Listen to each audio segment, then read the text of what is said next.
Hi guys, IPL 2025 47వ match లో Rajasthan Royals మరియు Gujarat Titans తలపడబోతున్నాయి. And ఈ మ్యాచ్ అయితే ఈ రోజు జైపూర్ స్టేడియం వేదికగా ఆడబోతున్నారు. ఇక హోమ్ టౌన్ టీం అయిన ఆర్ఆర్ టీం కి ఒక డూ ఆర్ డై మ్యాచ్ అని చెప్పుకోవాలి. ఈ మ్యాచ్ లో గనక వాళ్ళు ఓడిపోతే ఇంకా అఫీషియల్ గా ప్లే ఆఫ్ రేస్ నుంచి బయటకు వెళ్ళిపోతారు. సో ప్రెసెంట్ అయితే టీం కి 0.2% ప్లే ఆఫ్ కి వెళ్లే అవకాశం ఉంది. అఫీషియల్ గా ఎలిమినేషన్ అనేది ఈ మ్యాచ్ ఓడిపోతే కన్ఫర్మ్ అయిపోద్ది. గుజరాత్ టీం చూసుకుంటే చాలా స్ట్రాంగ్ పొజిషన్ లో ఉంది. ఇన్ఫాక్ట్ సెకండ్ ప్లేస్ లో ఉన్నారు. అలాగే మ్యాచ్ లో గెలిస్తే ఫస్ట్ ప్లేస్ లో కూడా వెళ్ళిపోవచ్చు. సో గుజరాత్ టీం అయితే ఈ మ్యాచ్ లో గెలిస్తే చాలా వరకు ప్లే ఆఫ్స్ కి వెళ్ళిపోతారు.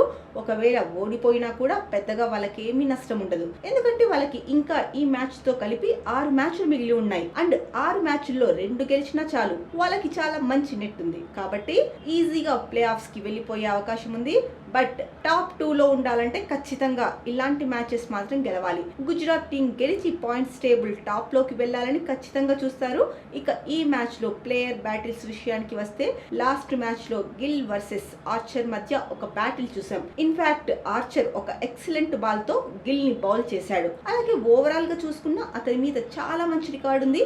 5 ఇన్నింగ్స్ లో 3 సార్లు అవుట్ చేశాడు. దీంతో మరోసారి మనమైతే పవర్ ప్లే ఇద్దరి మధ్య చాలా మంచి బ్యాటిల్ ని ఎక్స్పెక్ట్ చేయొచ్చు. అలాగే అదర్ సైడ్ చూసుకుంటే జైస్వాల్ వర్సెస్ సిరాజ్, ఇది కూడా చాలా మంచి బ్యాటిల్. మెయిన్లీ ప్రీవియస్ గా సిరాజ్ జైస్వాల్ ని కాస్త సైలెంట్ గా ఉంచగలిగాడు. స్ట్రైక్ రేట్ 121 ఉంది. ఇద్దరు ప్లేయర్స్ మధ్య మనమైతే ఒక ఎక్సైటింగ్ బ్యాటిల్ చూడొచ్చు. ఇక వీటితో పాటు రియాన్ పరాగ్ వర్సెస్ రషీద్ ఖాన్ మధ్య కూడా ఒక మంచి బ్యాటిల్ ఉండబోతోంది. ప్రీవియస్ గా రషీద్ ఖాన్ అతన్ని డామినేట్ చేశాడు. 2 టైమ్స్ అవుట్ చేశాడు కూడా. అండ్ ఆల్సో ఈ సీజన్ లో చూసుకున్న పరాగ్ పేస్ బౌలింగ్ కి బాగా ఆడుతున్నాడు, కానీ స్పిన్ బౌలింగ్ కి అంతగా ఆడలేకపోతున్నాడు. ఇన్ఫాక్ట్ ధ్రువ్ జురెల్ కూడా సేమ్ స్టోరీ, స్పిన్ బౌలింగ్ లో చాలా స్ట్రగుల్ అవుతున్నాడు.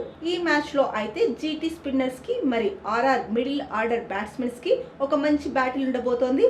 అలాగే ఆర్ఆర్ బ్యాట్స్మెన్ ప్రసిద్ధి కృష్ణ ఎలా డీల్ చేస్తారు అనేది కూడా చాలా ఇంట్రెస్టింగ్ టాపిక్ అవబోతోంది. చూడాలి మరి ఈ మ్యాచ్ లో గుజరాత్ టీం డామినేషన్ చేస్తుందా, లేకపోతే రాజస్థాన్ టీం ఏమైనా గుజరాత్ టీం కి షాక్ ఇస్తుందా అనేది.